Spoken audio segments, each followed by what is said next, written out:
আমি আজকে মুসুরির ডালের ভর্তা দেখাবো। মুসুরির ডালের ভর্তা দেখাবার জন্য আমি ডাল নিয়ে ডালটাকে ভালো করে ধুয়ে নিয়েছি। এবারে আমি এটা সেদ্ধ চাপাবো।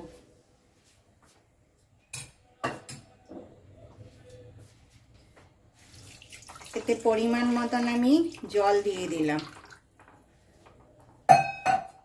এবারে গ্যাসটা অন করে দেব। এবারে ডালের ফেনা উঠে গেছে, ডালের ফেনাটা আমি কেটে নেব।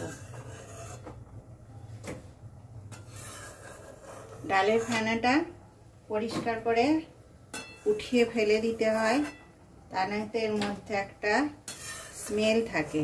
আর আজকাল তো ডালকে যেন পোকা না লাগে সেই জন্যে অনেক রকম ওষুধও মাখায়, সেই জন্যে ভালো করে ধুয়ে এটা ফেলে দেওয়া ভালো। ফেনাটা কাটা হয়ে গেছে, আমি এর মধ্যে কিচ্ছু দেব না, এটা সেদ্ধ হতে দেবো ঢাকা দিয়ে। এবারে ডালটা আমি খুলে দেখবো সেদ্ধ হয়েছে কি না।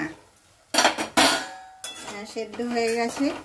এই এতটাই সেদ্ধ করতে হবে, এর থেকে বেশি সেদ্ধ করলে আর ভালো লাগবে না।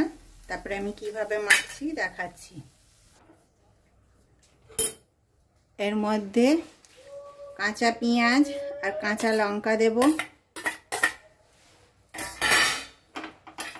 এটা খুব গরম আছে তাই আমি চামচে করেই মাখবো। কাঁচা সর্ষের তেল দেব।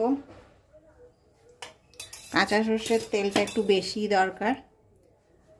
আর স্বাদ অনুসারে নুন দেব।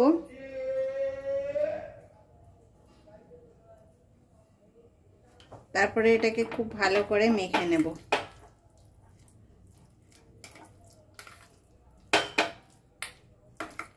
এইরকম ভাবে গরম ভাতে ডাল মাখা খেতে খুব ভাল লাগে। আর এটা রুটি দিয়েও খাওয়া যায়, সব কিছুতেই খাওয়া যায় এটা, রুটি আর ভাত দিয়ে। এইভাবে আপনারাও একবার করবেন, করে দেখবেন, খেয়ে খুবই টেস্টি হয় খেতে। আপনারা ভালো লাগলে কমেন্টে আমাকে জানাবেন। আমার চ্যানেলটাকে আপনারা লাইক, শেয়ার, সাবস্ক্রাইব করবেন, আমার পাশে থাকবেন। নমস্কার।